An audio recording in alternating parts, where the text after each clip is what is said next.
E aí, jovens católicos, hoje é sexta-feira e sexta-feira é dia de polemizar.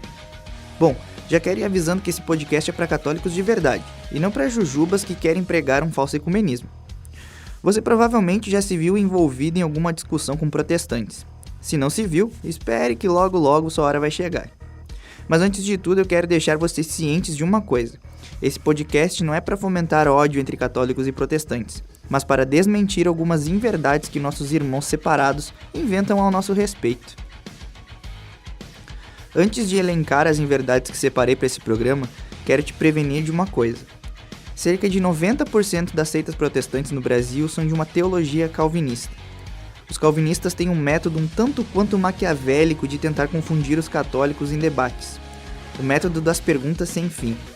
Enquanto você estiver formulando um raciocínio, o protestante irá fazer outra pergunta por cima. As perguntas geralmente têm um tom provocativo, como me prove na Bíblia, onde está na Bíblia, etc. Coisas que você já deve ter percebido aqui na página também. Então, meu irmão, cuidado ao entrar em debates para que você não fique confuso. Por isso eu vou elencar para vocês algumas mentiras protestantes e as respostas que você precisa conhecer. A primeira mentira, ela é bem normal de a gente ouvir aí nos meios protestantes, que é Constantino fundou a Igreja Católica. Talvez seja uma das coisas mais sem fundamentos que a gente tem que ouvir, é de que o imperador Constantino fundou a Igreja Católica. Vamos seguir uma lógica histórica para desmentir tamanho absurdo. Se olharmos na Escritura, em Mateus 16, nos versículos 18 e 19, Jesus diz a Pedro: Eu te declaro, tu és Pedro, e sob essa pedra edificarei a minha igreja, e as portas do inferno não prevalecerão contra ela. Eu te darei as chaves do reino dos céus. Tudo que ligares na terra será ligado no céu, e tudo que desligares na terra será desligado nos céus. Perceba que Jesus concede a Pedro autoridade na igreja. Pedro é eleito como Papa, o que chamamos de sucessão apostólica. Bom, aqui vemos que Cristo deixou uma igreja visível, em que Pedro seria o chefe. E o apogeu da igreja se dá em Roma. Lá as colunas da igreja, Pedro e Paulo, são martirizados entre os anos 64 e 67 d.C. Por isso que o termo romana faz parte da igreja. Em 107 d.C., um santo mártir, Inácio, bispo de Antioquia, escreveu a seguinte frase em uma carta à igreja de Esmirna, abre aspas, onde quer que se apresente o bispo, ali também esteja a comunidade. Assim como a presença de Cristo Jesus também nos assegura a presença da Igreja Católica. Fecha aspas. Ou seja, por volta do ano 107 d.C., o termo Igreja Católica já era conhecido. Gostaria de lembrar que Santo Inácio foi discípulo de São Paulo, e algumas pessoas que estudam a tradição chegam a apontar Inácio como a criança que Jesus pegou no colo, naquela passagem que ele disse, deixai vir a mim as crianças. Mas, e Constantino, onde é que entra nessa história? Sabemos que a igreja foi duramente perseguida pelo Império Romano sob o comando do imperador Nero. Milhares de católicos primitivos foram jogados aos leões ou queimados vivos para servirem de iluminação para as ruas romanas. Constantino nasceu no ano 272 d.C., ou seja, 165 anos depois da carta de Santo Inácio aos esmirnenses. Constantino é injustamente taxado de fundador da Igreja Católica por conta do Édito de Milão, promulgado em 313 d.C. Repito, 313 d.C. Esse édito deu aos católicos a liberdade de culto. Repito, para ficar claro, esse édito deu aos católicos a liberdade de culto, ou seja, pelo Édito de Milão, acabaram as perseguições aos católicos que puderam enfim sair das catacumbas e professar livremente a sua fé. Então é uma bizarrice sem tamanho dizer que Constantino fundou a Igreja Católica, pois quando a Igreja Católica nasceu, talvez nem os pais de Constantino fossem vivos. E agora eu pergunto, quem é que fundou a sua seita? Em qual CNPJ ela está registrada?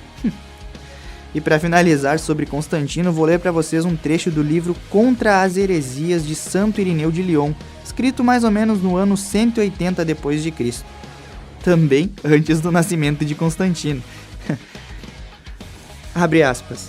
Mas visto que seria coisa bastante longa elencar numa obra como essa as sucessões de todas as igrejas, limitaremos a maior e mais antiga, e conhecida por todos, a igreja fundada e constituída em Roma pelos dois gloriosíssimos apóstolos Pedro e Paulo, e indicando a sua tradição recebida dos apóstolos e a fé anunciada aos homens, que chegou até nós pelas sucessões dos bispos, refutaremos todos os que de alguma forma, quer por enfatuação ou vanglória, quer por cegueira ou por doutrina errada, se reúnem prescindindo de qualquer legitimidade. Com efeito, deve necessariamente estar de acordo com ela por causa da sua origem mais excelente. Toda a igreja, isso é, os fiéis de todos os lugares, porque nela sempre foi conservada de maneira especial a tradição que deriva dos apóstolos. Isso foi escrito no ano 180 d.C. por Santo Irineu de Lyon, antes de Constantino e muito antes da Revolução Protestante. É que quando falam que Constantino fundou a igreja, me desculpem se eu tiver aqui uma crise de riso, eu não aguento. Né? Eu não aguento. Bom. A partir desse trecho, Santo Irineu vai apresentando os pontífices que sucederam São Pedro e um breve perfil do pontificado de cada um, ressaltando a continuidade e, portanto, a legitimidade da sucessão apostólica. Se vocês procurarem no nosso Instagram, verão que tem uma postagem sobre a tradição católica. Acompanhem lá no @UJCoficial. Bom, continuando. Em cima da tradição, vem a segunda mentira protestante. Só o que está na Bíblia vale. O protestante ama falar em Bíblia, baseado na ideia revolucionária de Lutero chamada sola Escritura. Ou seja, para um protestante a única fonte argumentativa é a Sagrada Escritura. Isso gera inúmeros perigos para eles mesmos.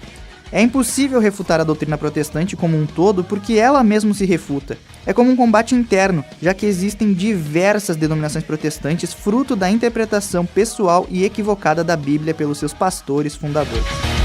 Essas interpretações pessoais levam a erros bizarros, como por exemplo um pedreiro que se dizia pastor e podia provar pela Bíblia que era possível ter mais de uma mulher. Gostaria que alguém provasse para mim, biblicamente, aonde foi proibido um homem ter mais de uma mulher. O cristianismo não é a religião do livro, mas de toda a palavra de Deus. A insistência dos protestantes no dogma da sola Escritura, esse sim sem qualquer respaldo dos autores sagrados, porque São Paulo, na segunda carta aos Tessalonicenses, dá base ao ensino da tradição. Abre aspas. Assim, pois, irmãos, ficais firmes e conservai os ensinamentos que de nós aprendestes, seja por palavras, seja por carta nossa. Fecha aspas. Ou seja, a heresia da sola Escritura só consegue produzir ainda mais desconfiança sobre a fé cristã, seja católica ou seja protestante. Vale lembrar também que a Igreja Católica definiu o cânon bíblico em mais de 3 séculos de discussões, vencendo inúmeras heresias, para que logo após a invenção da imprensa de Gutenberg, Lutero criasse a sua própria visão da Bíblia e se sentisse no direito de arrancar 7 livros do Antigo Testamento. Eles dizem que os católicos adulteraram a Sagrada Escritura, mas quem jogou fora 7 livros sagrados foram os protestantes. Agora, o senhor me explique como é que essa Bíblia que o senhor carrega debaixo do braço existe sem os bispos da Igreja Católica. Esse é o problema. Por quê? Porque esse pessoal protestante acha que a Bíblia caiu do céu de paraquedas com zíper e tudo. Nós temos 27 livros iguais. Esses 27 livros foram colocados ali magicamente? Vai estudar a história da igreja e entender que foram 3 séculos de briga. 3 séculos de briga, porque os gnósticos, como bem lembra o senhor Dan Brown, no Código da Vinci, os gnósticos queriam colocar todo tipo de asneira dentro da Bíblia. Eles queriam colocar o Evangelho de Maria Madalena, o Evangelho de Tomé, o Evangelho de Lucas, tudo lá dentro da Bíblia. E a Igreja Católica disse não. Os apócrifos. Né? Os apócrifos. Já Marcião, que era um outro herege, queria tirar tudo. Né? Queria jogar no lixo o Antigo Testamento, queria jogar no lixo todos os evangelhos, exceto o de Lucas. Queria jogar no lixo todas as cartas, exceto algumas cartas paulinas. Houve 3 séculos de briga. Se não fossem os bispos da Igreja Católica, de que jeito que o senhor tinha esses 27 livros aí debaixo do seu braço? É fácil acusar a igreja de Babilônia, é fácil cuspir no prato que você comeu. Nós guardamos a Bíblia durante 1500 anos para o senhor agora deturpá-la e interpretá-la de forma errada. Se o senhor tem Bíblia, o senhor deve isso à Igreja Católica. Outro ponto engraçado dessa questão da sola Escritura é que nessa visão limitada, o protestante nega uma promessa de Cristo, a de que ele enviaria o Espírito Santo para guiar a igreja. Ou seja, na cabeça de um protestante só houveram pessoas inspiradas pelo Espírito até o Apocalipse de João, Os outros cristãos, que inclusive deram a sua vida pela igreja, não eram inspirados e suas palavras não tinham valor nenhum. Ou seja, o protestantismo nega a inspiração divina dos apóstolos que sucederam Pedro e Paulo e negam também a história. Eu gostaria de lembrar aos irmãos que Jesus se encarnou e não se encadernou.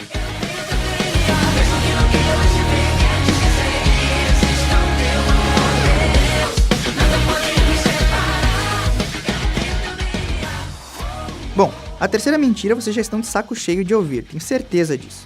Católicos são idólatras.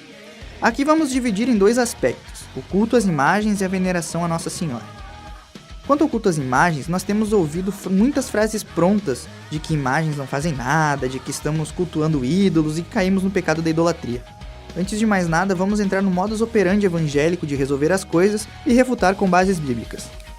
Muitos protestantes vêm cheio de razão citar Êxodo 20, que diz, abre aspas, não terás outros deuses além de mim, não farás para ti imagem esculpida, nem figura alguma do que existe em cima dos céus ou debaixo da terra. Não te prostrarás diante dos ídolos, nem lhes prestará culto, pois eu sou o Senhor teu Deus, um Deus ciumento. Fecha aspas. Mas preciso alertar o meu irmão separado de que a igreja é fiel ao que está na Bíblia. Pois também está escrito em Êxodo 25, abre aspas, farás 2 querubins de ouro polido nas 2 extremidades do propiciatório, um de cada lado, de modo que os querubins estejam nos 2 extremos do propiciatório. Em Números, no capítulo 21, está escrito que faz uma serpente venenosa e coloca sobre uma haste. Aquele que for mordido, mas olhar para ela, ficará com a vida. Moisés fez, pois, uma serpente de bronze e colocou sobre um poste. Fecha aspas. Já no livro das Crônicas está escrito que, abre aspas, o altar do incenso devia conter certo peso de ouro refinado. O projeto também descrevia o carro dos querubins de ouro, que com as asas estendidas cobrem a arca da aliança do Senhor. Davi declarou, tudo isso me chegou num escrito da mão do Senhor. Fecha aspas. Entre outras passagens que deixarei no texto base desse podcast. Mas pergunto ao irmão protestante se Deus se contradiz. Para mim, não. O problema tem seu início quando a Bíblia, como eu já falei antes, é lida por meio de versículos isolados, sem a necessária unidade de toda a Escritura, e quando a sua interpretação é submetida inteiramente ao leitor, ou seja, ao pastor que interpreta ao seu bel prazer e acredita ser a autoridade máxima do exame bíblico. Tal problema é tão grave que a própria Sagrada Escritura o denuncia. O episódio da tentação de Jesus no deserto, por exemplo, torna claro como é possível adulterar a palavra de Deus, dando-lhe uma interpretação completamente equivocada. O demônio abriu a Escritura e citou-a para tentar Jesus. O diabo mesmo falou, está escrito.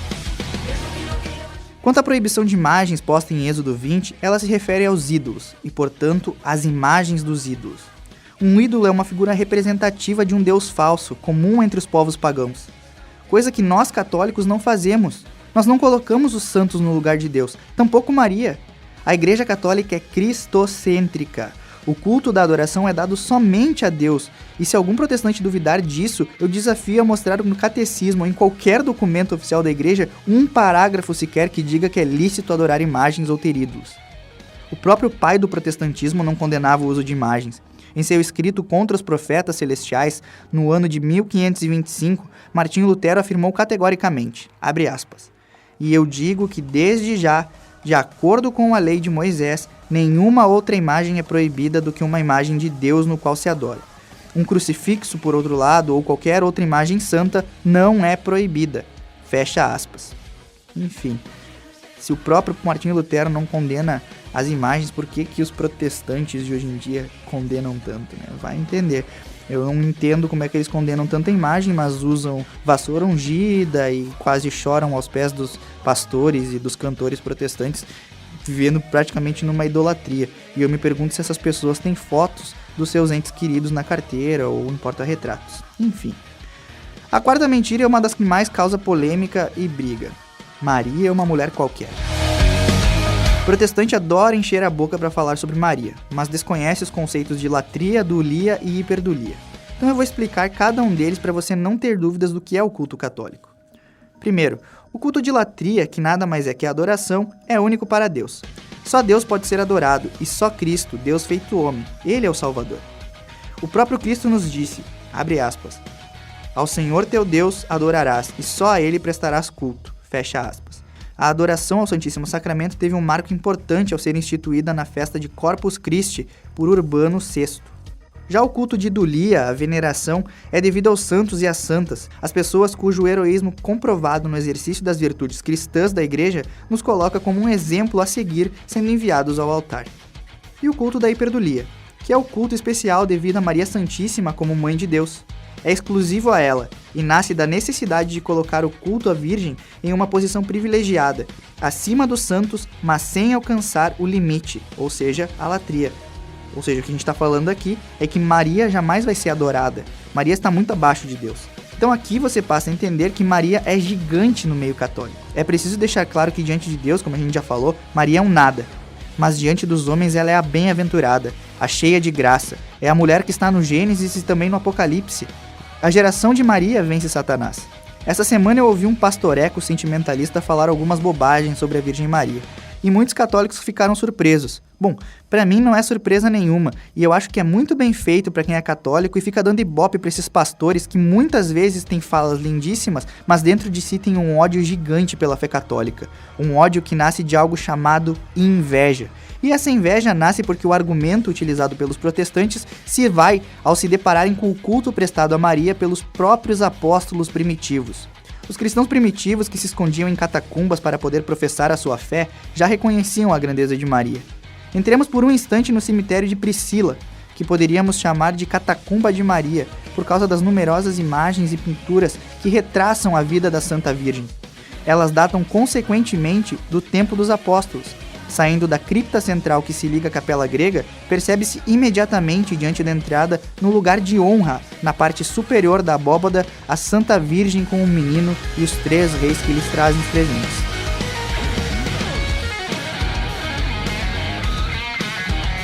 Cristão, vá às catacumbas, por exemplo. Você visita lá na catacumba de São Sebastião em Roma. Você vai nas catacumbas de São Sebastião, tá lá. Tem grafites dos primeiríssimos cristãos escrevendo lá: Pedro e Paulo, reze por fulano.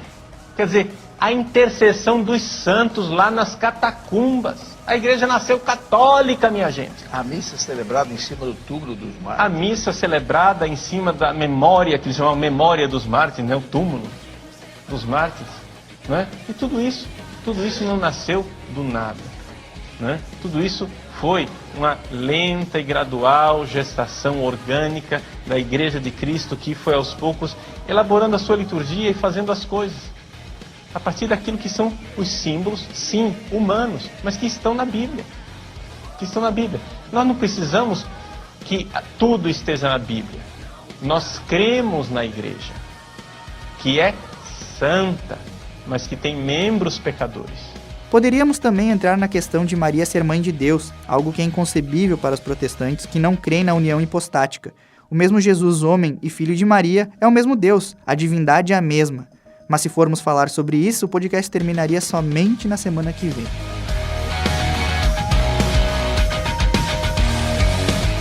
Então, meu irmão, nesse podcast apresentamos algumas das principais mentiras contadas pelos irmãos protestantes sobre a Igreja Católica. Mentiras infundadas e sem nenhum argumento sólido e consistente. Lembre-se que somos filhos de uma igreja com mais de 2.000 anos de tradição, que sobreviveu a inúmeras heresias e guerras e até hoje está de pé. Não vai ser Ana Paula Valadão falando que a Igreja Católica vai acabar, ou algum outro metido a cantor dizendo que o Brasil não tem uma senhora, etc. Coisa que a gente está acostumado a ver aí no meio protestante, que vai fazer nós duvidarmos da nossa fé. Tenha orgulho de ser católico. Sua igreja é linda e você precisa conhecer cada vez mais. Não se deixe enganar pelo sentimentalismo protestante nem pela maldita teologia da prosperidade. Deus não te dá carro, não te dá luxo e não te dá fama. Deus te dá a graça para buscar a santidade e encontrar a maior riqueza possível, o céu. Seja um católico apostólico romano. Tenha orgulho disso. O Polemizando de hoje fica por aqui. E aguarde a parte 2 desse tema, porque ainda temos muitas mentiras para desmentir. Para o podcast Um Jovem Católico, Alan Carrion.